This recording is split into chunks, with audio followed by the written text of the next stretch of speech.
Hello there amazing viewers and subscribers, and welcome to a brand new episode in my series of ranking every single season and series of Doctor Who from 1963 down to 2023. And of course we're in number 11. Yes, number 11. We are so close to the top 10 now. We are close to the top 10 seasons of Doctor Who. And of course, talking about 11th place now, this season, it's my second favourite season from the 1960s now. And I'm not going to say what my favourite 60 season is because that is in number 10.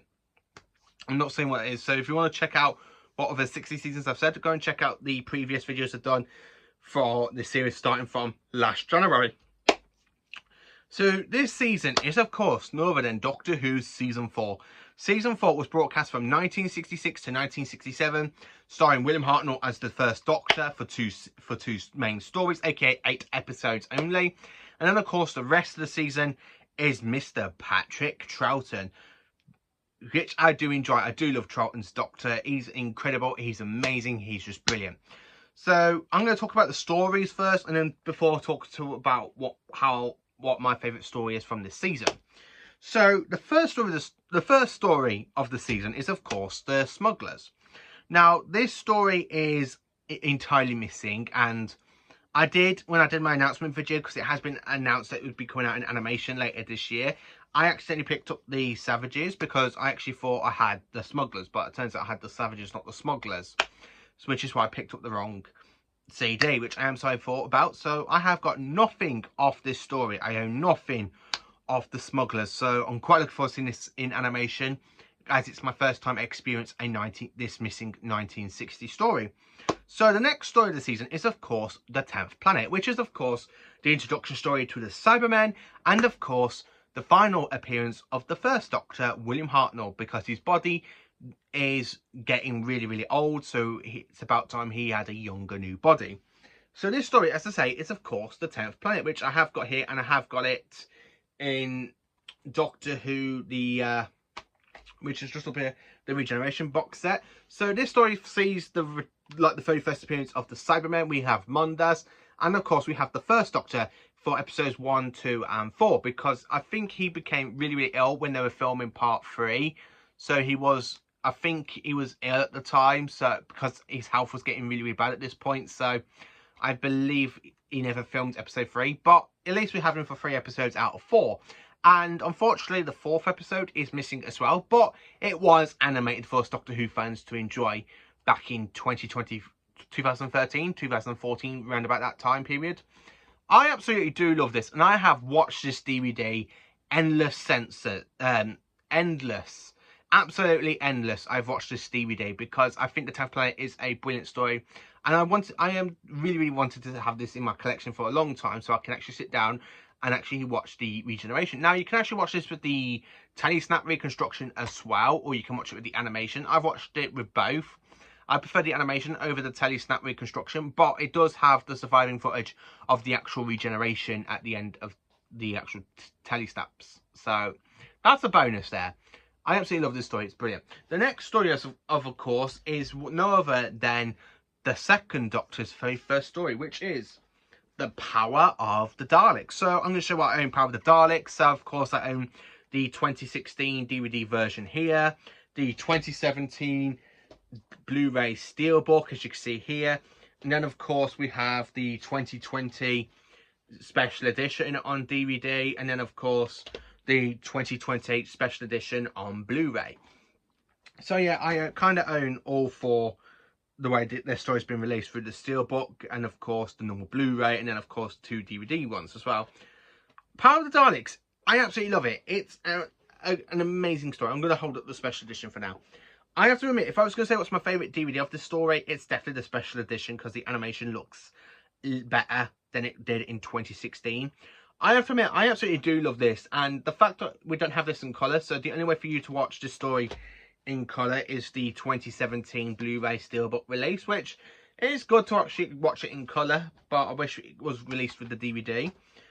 I absolutely love this story. It's amazing, and I love the way how the Doctor uses static electricity against the Daleks like he did on Skaro in his first incarnation. And I do love the way how the second Doctor reacts to Ben and Polly, because they're there talking, they go, What, him? The Doctor? And then he goes, oh, my head, I must concentrate on one thing. And then you kind of got like a drumming beat, and I absolutely love this story, and it's just brilliant. So I don't have anything of the Highlanders, I'm afraid. So I haven't really experienced this story. My friend Thomas Stevens, if you're watching this, Thomas, hello to you, has watched the reconstruction to this story. I haven't experienced anything to do with this story, so I can't really say what I personally think of it, unless guarantee hopefully it's going to get animated. Hopefully, I do hope so, because it is the last story now for season 4 to be animated. So yeah, I have not experienced anything of the Highlanders, so I can't really say anything there. The next story is, of course, the Underwater Menace, and this is the 2015 DVD release, and this has literally just been announced. It is going to be getting a re-release, but with animation. So episodes 1 and 4 are terrible telesnap reconstructions, and I really do not like the telesnap reconstructions. So I'm really looking forward to the animation of the story. I have to admit, I absolutely am. The next story is, of course, now this one is an absolutely diabolical masterpiece, and I do enjoy this one.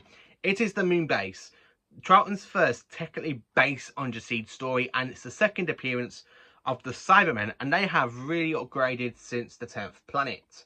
I absolutely do love this story. The Moon Base, it is absolutely fantastic. I like the way how Jamie manages to knock himself out by hitting into a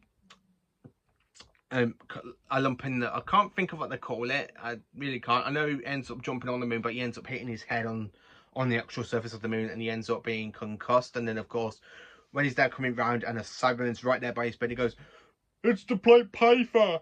I really do enjoy that story. I love the story as well, because I love the way how the second Doctor goes, there are some corners in the universe that have bred the most terrible things. Things that acting anything that we do not believe in. They must be fought. I really do like the way how Troughton delivers that line. It's just absolutely brilliant, and the Moon Base is just another cracking story. So the next story is, of course, the Macra Terror, which I've got here on the DVD, and of course the Blu-ray Steelbook. Now this DVD I got given to me from my friend Zach. So Zach, if you're watching this, hello to you. I still got it, as you can see. This story I absolutely genuinely love. I love this in the DVD form or the Blu-ray form. I don't really care. I watch this on both, to be honest. I absolutely love the Macra Terror because the Macra are so creepy than they were in Gridlock, and Gridlock was my first introduction to them. So when this came announced, I didn't realise that the second Doctor fought the Macra, and they are so much more intelligent than they were in Gridlock, which is why I just really love the story more than Gridlock. I am sorry to say that. The next story after that is, of course, another animation story, which is the Faceless Ones, which I got here on DVD and, of course, here on the Blu-ray Steelbook. Not a brilliant story, I have to admit. I have got a bit of a soft spot for it, and I do like how Ben and Polly leave at the end of the story, and it does lead to the final story of the season. The Chameleons, they are kind of a weak villain, to be honest. I need to give this story another rewatch at some point, because it's been a while since I basically watched the Faceless Ones, and I need to give it another rewatch. Let me know in the comments, what do you think of this story, by the way. And then, of course, the final story. Now, this one is my favourite story of the season, followed by Power of the Daleks. And this story is, in fact, the evil of the Daleks. This was released back in 2021, and this is my favourite story from season 4. I'm sorry to say that. To anybody that thinks Power of the Daleks is the best story for season 4, I really am sorry. For me, generally, it has got to be the evil of the Daleks. I literally just love this story, and I've rewatched this one countless times. Out of all of the animations for season 4, this is a story I keep going back and rewatch quite a lot, because the Daleks are brilliant. I love the fact we have the Dalek Emperor on Skaro, and we do see the destruction of the Dalek Emperor. We say goodbye to Victoria's father because he ends up being killed by the Daleks.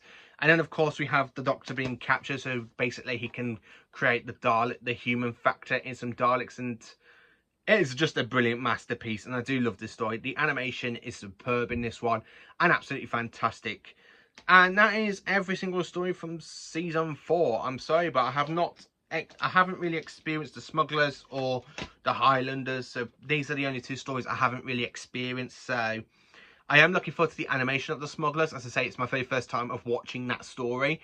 And of course, the Underwater Menace, I'm hoping the animation is just going to be so much better than what we got with the Telesnap reconstruction. So let me know in the comments, what is your favourite story from this season? What do you think of season 4? And join me for next week when I talk about in 10th place. And I'm not saying what season it is because that is a surprise for you lot. Have a cracking day.